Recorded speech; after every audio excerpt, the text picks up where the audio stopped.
You ask Tiger to solve. This deals with linear equations with one unknown. The final result is x equals -7/3. Let's solve it step by step.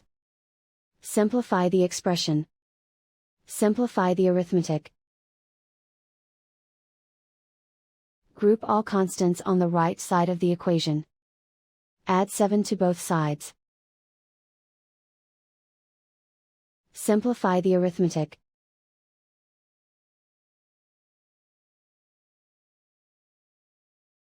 Isolate the x.